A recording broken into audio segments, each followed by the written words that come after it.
Hi, everyone.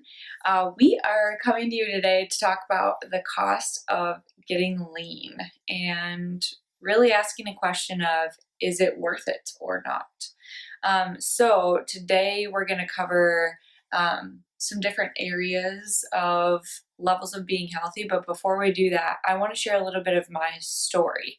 So the leanest I ever was just over a year ago, actually. And I thought leading up to this point in time, knowing I had a goal that I was working towards and that goal was going to lead me to this place of being probably the leanest I had ever been, I thought, like, this is awesome. Like, I'm going to achieve that physique that so many people like strive for in magazines and those cool like videos that you see on TV of like fitness models like crushing it. And it turned out to not be as flashy and exciting as I thought it would be, to be someone who had a six pack, tight backside, lean all over, like getting compliments all the time, and seemingly having flawless health. But the trade offs that I experienced through this process were the deal breaker for me. I think Yeah. it was really challenging. So I was working towards this goal of a certification, and for the certification, there's a weight requirement of where the cutoff is for the amount of weight that you use to obtain your certification. So I was just coming off of a severe back injury and didn't have the core strength back that I knew that I needed to pursue obtaining my certification with the heavier weight. And so I was only a few pounds off of being able to use the lighter weight for this certification. And so I just decided, like, well, what the heck, it's just a few pounds. Like, I should be able to lose a few pounds of fat pretty easily. It was only 3 to 5 pounds. Yeah, like 5 pounds to be in a really safe spot, 3 pounds to be like right on point. And so I was like, okay, I'm just gonna lose 5 pounds of fat. Like, can't be that hard, right? And I had never really tried to lose weight before because it's never really something that I felt like I struggled with. But for this, I knew that I had a purpose and I had a reason that I wanted to achieve that leanness from a weight only standpoint. Really, I really didn't have the desire of the physique, although I was like, this is going to be a hot bonus, right? But like I said, the expense of achieving that, if it weren't for keeping my back healthy, I would not do it again, because it came at the expense of like time spent on workouts every single day, lots of time, lots of energy. My energy was actually pretty low because my food intake actually had to be pretty low, and that was really challenging. Also, social events for me were pretty much non existent because, as you probably have realized, many of our social events circle around food. Mhm. And so, food for me at the time was something that, like, I had a set way that I had to be intaking my food. And if something didn't fit within that, like, I didn't even go because it was more of a challenge to have to explain what I was doing or not doing than it would be to just miss the event altogether. So that's a little bit more about my story, and I will close it up here at the end. But today we're going to talk about what it takes to get that lean physique, and some trade offs in getting there. But we're also going to talk about some different levels in between, and Kevin's going to intro that. Yeah. So this is kind of a really cool topic because it's going to apply to you, like wherever you're at. So we're going to walk through, this will be specifically for women, but we're going to walk through 6 different kind of stages of health, going from like unhealthy and overweight to all these different healthy stages and what that looks like, to on the other end, kind of unhealthy, which you'll share a little bit more about later. Um, and really what's involved with each of those steps, and like how, if you're looking at yourself where you're at right now and you say, I want to be a little bit healthier, whatever that is. We're going to give you some tips and ways where you can maybe move from the stage that you're at to the next stage, which would be great. It's all going to be super simple and applicable stuff that you can use right away. And one other thing that we want to be sure to mention is that, like, how should you go about using this info, or like going through this training with us? So just as we go through each stage, listen really closely. And if you hear some of the aspects that we start to talk about and you're like, that sounds like is about where I'm at right now, jot down the stage number and some of the things that that someone who's at that stage is doing, or doing more of, or doing less of, and kind of where their body fat percentage is at, so, and things like that. And then when we get to the next stage, that stage where you're like, oh, that's where I want to be, then write down the same info on that, so you have an idea of, okay, how can I simply go from one stage to the next? Okay. Yeah. So then we're going to finish this whole thing off after we get through all 6 stages, and Devin shares a little more about her story. We're going to share some secrets. So you see those, fitness models on the magazines and social media and all these different places. We're going to share some secrets that you probably haven't heard before, about some of the trade-offs that come with chasing a physique like that. Mm-hmm. Cool. Should we get rocking? Yeah. So Okay. stage 1, like Kevin said, we're going to be talking on this continuum like we often do. And we're starting with an unhealthy level of health. Mhm. Is that a good way to put it? Yeah, sure. Unhealthy stage. This is stage 1. Okay.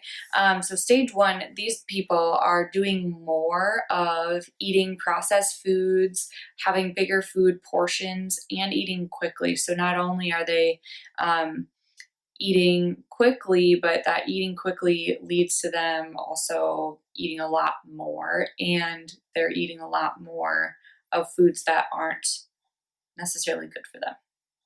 Okay. Also, these people at stage 1 are doing little, if any, exercise at all. They're eating very few whole foods, and their sleeping is not very high quality, or they're just not sleeping much. Like maybe they really like to stay up late, or just find themselves staying up late fairly often, then have to be up for work and just aren't getting very much sleep. Their body fat at this stage, again, we're talking about women here, is greater than 30%. Okay. Stage 1 often is an easy fallback place for people, and because it doesn't require much to do. You don't have much work into it, but often as a result of that, there's poor health, low energy, poorer life expectancy, and you're more likely to end up on medications or with something called metabolic syndrome. Yeah. So if that's where you're at right now, don't feel like it's the end of the world, because there's some really good news. When you're transitioning from stage 1, where Devin just explained, to stage 2, which I'm going to share about, is a very, very easy transition. So we're talking about stage 2.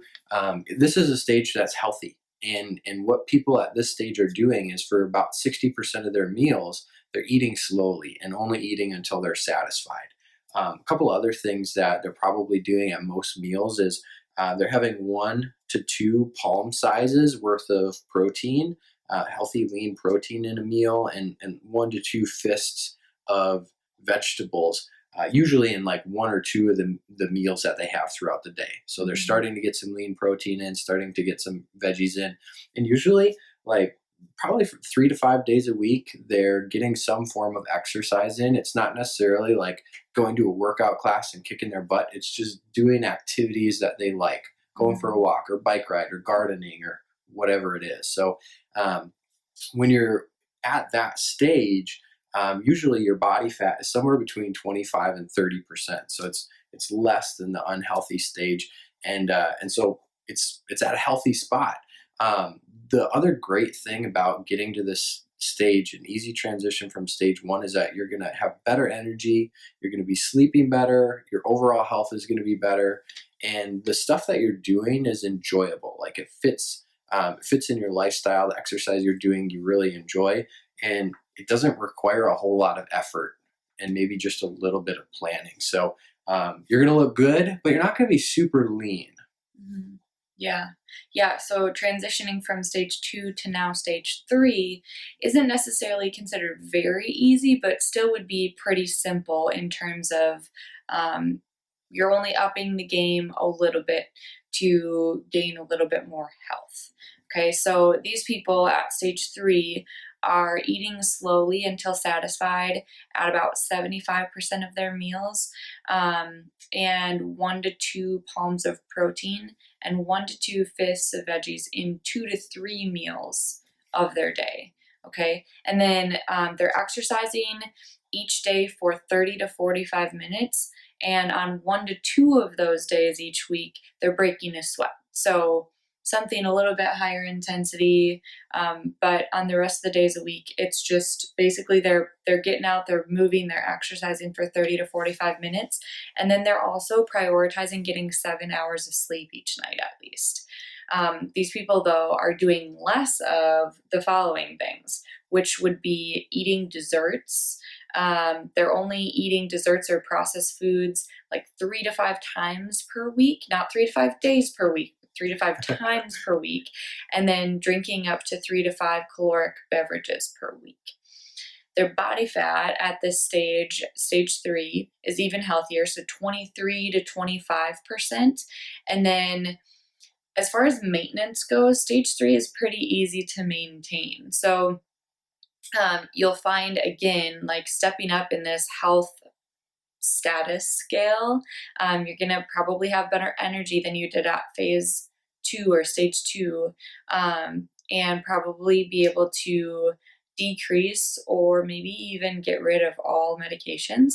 This usually, though, requires a little bit more planning, and very minor social sacrifices. So you might occasionally choose to exercise instead of hanging out with friends at a bar, but this isn't a regular occurrence at this stage. And you'll probably have to focus more on maintaining healthier sleep and food prep skills, but it's not going to master your life. Yeah, totally. So this stage 4, as we kind of move forward up this health continuum, or whatever you want to call it, this is where a lot of people start to they kind of shoot to be. And so as we go from stage 3 to stage 4, it's a I would rate it as a moderate transition. Like, it's not easy, it's not super hard, but it's kind of like right in the middle. So at stage 4, when we're talking about your eating habits, people at this stage are usually eating slowly until they're satisfied at about 90% of the meals that they have. So then when we go back to like your protein and your veggies, they're getting 1 to 2 fists full of veggies and palms full of protein at pretty much every meal throughout the day. But one thing that they're doing to kind of take a little bit of a level up is they're also including 1 to 2 thumb sizes of healthy fats and 1 to 2 like cupped handfuls of quality carbohydrates at most of the meals that they have. So they're kind of leveling up just a little bit there. When we talk about exercise, they're getting things up even higher. So typically on an average day, they're exercising like somewhere between 45 minutes an hour, around there. So over the course of a week, 3 to 4 of those exercise sessions, they're breaking a sweat in. So they're, like Devin said, a little bit higher intensity. Maybe they're lifting weights or something like that. And the other thing that they're starting to do is prioritizing sleep more, making sure that every night, as best as they can, they're getting like 7 to 8 hours of sleep, which is probably what you've heard is recommended for us. When we talk about desserts, this is a little bit different too. I'm a big ice cream guy, so people at stage 4, they're only having desserts or processed foods like 1 to 2 times per week, which I think is great. I think it's I very, think that's very healthy. very healthy, Yep. very healthy. And they're having about the same amount of calorie containing beverages, like 1 to 2 times per week. So doing those things for a woman is going to likely get your body fat percentage somewhere between 20 and 22%, which is a really healthy range. And the great thing about this stage in particular is you're going to start to see that like fit physique that you're looking for, not like the craziness that you see in some of the pictures and stuff, but like you're going to start to notice some muscle definition and things like that, and your health is going to be, pretty good overall. um, the other thing that I always like to mention about this stage too, because I think it's a challenge for a lot of people, but women in specific, is that like food cravings can be a huge challenge. But at this stage in particular, you're starting to build healthy habits that become just part of who you are and your lifestyle. And so those cravings, those food cravings, like ice cream cravings or sweets or salty, those start to decrease because you've got a really good balance of your diet, what you're eating, and your exercise, how you're moving your body. Mhm. So it takes a little bit more dedication, a little bit more commitment to be at this level. And it's probably, if this is where you want to be, I would say that this would be the place where you'd want to look for a coach, someone who can help you stay consistent and be committed, so that you can actually build those habits and then pretty easily maintain this level for life. Yeah. Yeah. I think a coach oftentimes is looked at as like a crutch or something that like you shouldn't have to have. But both of us use coaches for our own stuff, um, whether it be nutrition or fitness, mindset. We use coaches all the time, Hmm. and pay them money to coach us. So it's very important, especially if you have a goal that you're working towards that maybe you're just not sure if you can hold yourself accountable, and like maybe that's all your coach does, but that's a really big Hmm. benefit versus not having a coach. So Yeah, yeah. the next stage, stage 5, so moving from stage 4 to stage 5 is a pretty tough transition. Most people won't need to get to this level of health, but we're going to share it anyways. Stage 5 is still considered healthy, and these people are doing more of eating slowly. So they're eating slowly until they're satisfied at 95% of their meals. They're having 1 to 2 palms of protein at each meal, and then 1 to 2 fists of fibrous veggies, and 1 to 2 thumbs of healthy fats at every meal. They're doing 60 to 75 minutes of exercise just about every day and breaking a sweat 4 to 5 of those sessions during the week. And they're sleeping at least 8 hours every night. Mm. And I think that part is the deal breaker for a lot of people. Yeah. Like, don't make me sleep. I have too many things to do. But sleep is a huge part of being able to recover and being able to manage stress, and therefore part of our overall health. Yeah, So, keep your energy up. yeah, for sure. These people at stage 5 are doing less of having carbs. So they're limiting them more to after a workout or maybe just certain higher carb days. They're eating processed foods or desserts only once every 1 to 2 weeks, which for an ice cream lover like Kevin might be a little bit It's a challenging. challenge. And then same thing for caloric drinks, once or twice every 1 to 2 weeks. Their body fat at this stage is really healthy. It's 16 to 19%, and that's still considered within a very healthy range for women. And then at stage 5, this is probably where you're going to start to notice things like a lot more muscle tone, maybe even some ab definition, but you're still going to be really healthy overall. And you're going to be able to have a lot of work, do a lot of work and have good stamina doing it. So, like daily activities, but also workouts, going for hikes, that kind of thing. You're going to have a lot of really great endurance. Hmm. And there's also some trade offs, though, that involve social situations, especially when they involve food. So you just might not have as much time because of the training sessions that you're incorporating every day being, an hour to an hour and a half sometimes, and planning more for food and that kind of thing. So you might end up giving up other hobbies and interests at this point, or maybe fitness then becomes an interest of yours that just takes up a little bit more time. And that's okay. We just want to avoid it becoming obsessive, which Hmm. is what we're going to talk about in stage 6. Yeah, and I like that you mentioned that because People who are around this stage typically, like, as you start to make choices to improve your life, you're going to start looking for community and other people who value the same things that you value. So Mhm. I love that. Like, maybe you start going on group hikes, or like Mhm. you're doing workouts with other people. So those fun things that you enjoy doing now kind of match up with your healthy lifestyle. So Yeah. that's huge. Yep. Okay, so um, last stage, we're going to talk about stage 6. And I would say that this transition is extremely hard. And I know you're going to touch on this in a little bit, Yeah. but this is kind of where Devin was at with the story that she shared at the start. So, the only reason that we're actually going to share about this stage is that so you can get an idea when you see the fitness models in the magazines or on social media or whatever it is, like, what they've gone through and what they're doing to get to that point where they look like they do.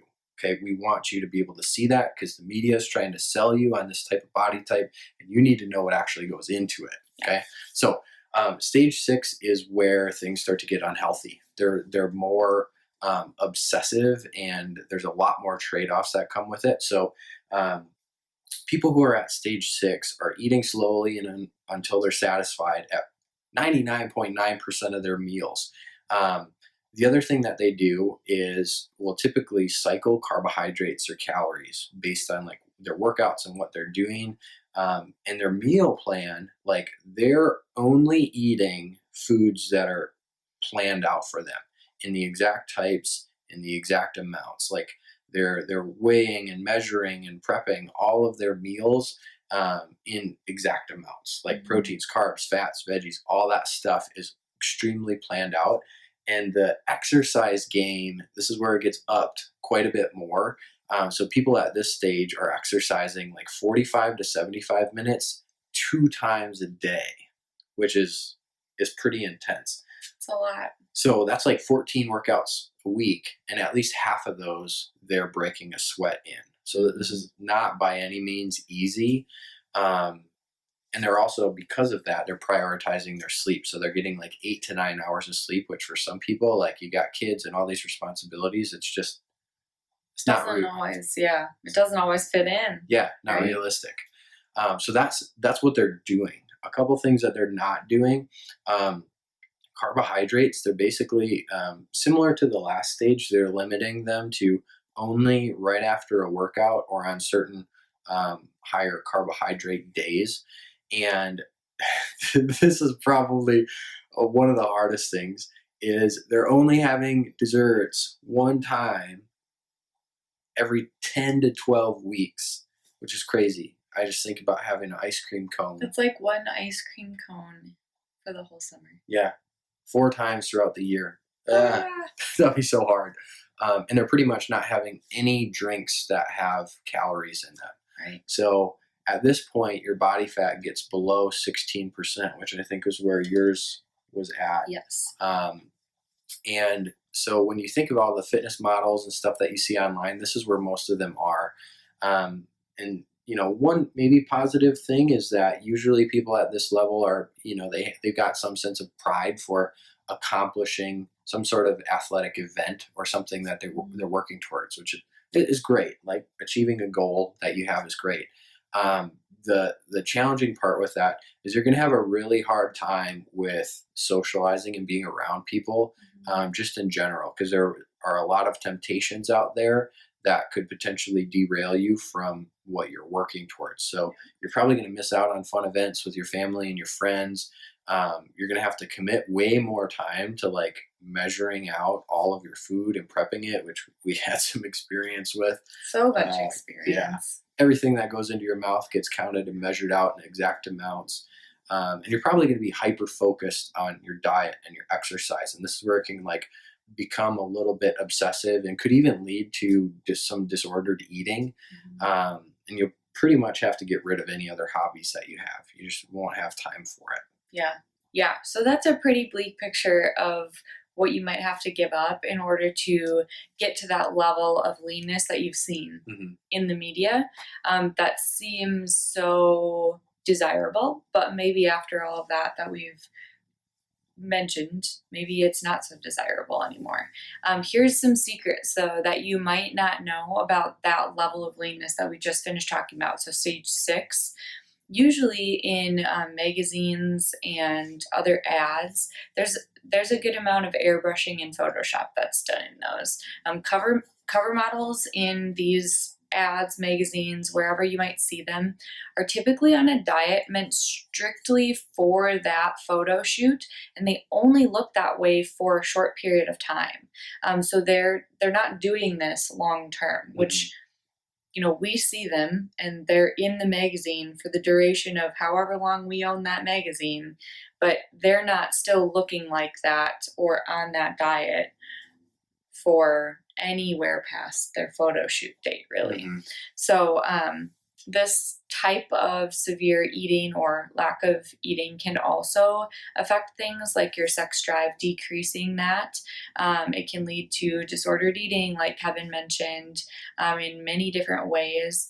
Also, social isolation, which can be very challenging on your relationships, and amenorrhea, which is the loss of your period, which is a very important part of our life as women. Yeah. So you've kind of got an idea now of this continuum. What exactly do you do with everything that we just shared with you? So first thing that you want to do is just figure out, like, how high of a priority is your health to you?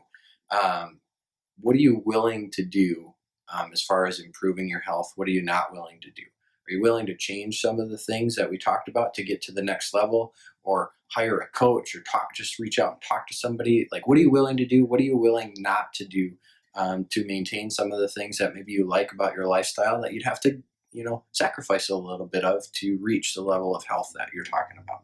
And then it's just ultimately looking at whatever that stage is that you want to get to, and pick one of those things that we talked about, whether it's eating slower for a certain percentage of your meals, or including veggies in every meal. Like, whatever it is at that stage, just pick one thing and do your best to master it. Do it consistently, and once it's kind of become part of your lifestyle and it's just what you do, then maybe pick the next thing. Then maybe you're going to tackle sleep a little bit, and just practice getting the sleep that you need to be at that level of health, and just kind of rinse and repeat. Yeah, absolutely. So just backtracking to where we started at the beginning of this training and me sharing a little bit of my story. So I was at a stage 6, transitioned from a stage 4 to 5 to a stage 6 very quickly. And for me, it meant giving up a lot of social activities. It meant measuring every single thing that went in my mouth, tracking it in an app, having somebody hold me accountable who lived with me, so that like nothing entered my mouth that like wasn't supposed to be there. It was really hard. It was very challenging because there were times where, because I was doing more intense workouts, I would be hungry in the evening, and it wasn't like nighttime snackies. Like, I was actually hungry, and I would want to have a snack, and he'd be like, well, where are you at for the day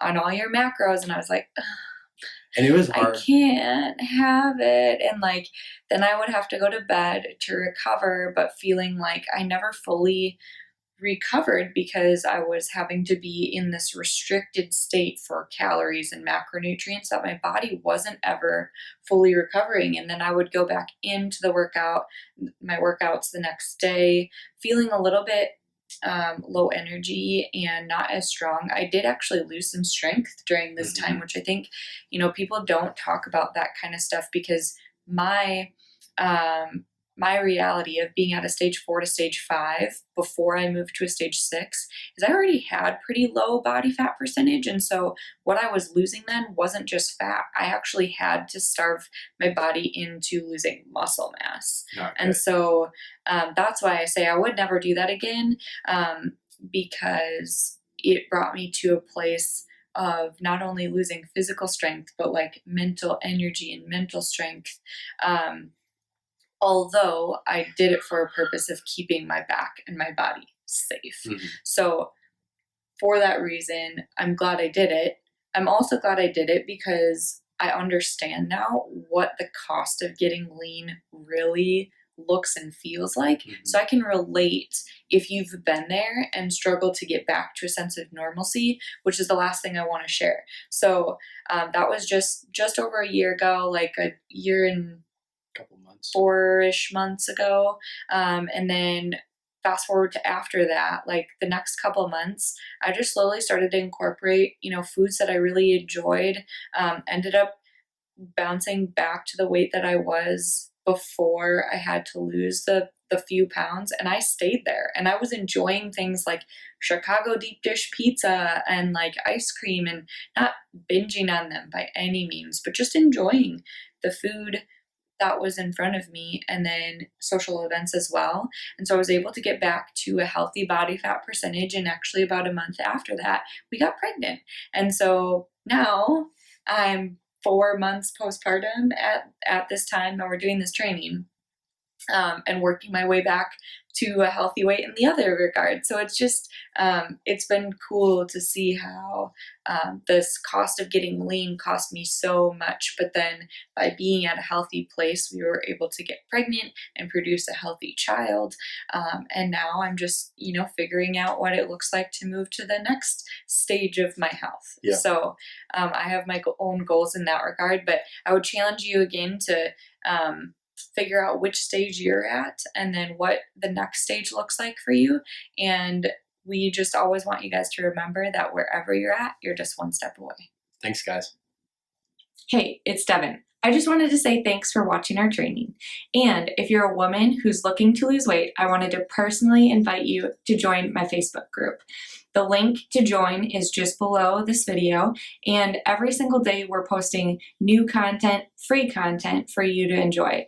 Also, when you join the group, there's something free that's waiting for you as a gift. So go ahead and click the link below, and I'm looking forward to seeing you there.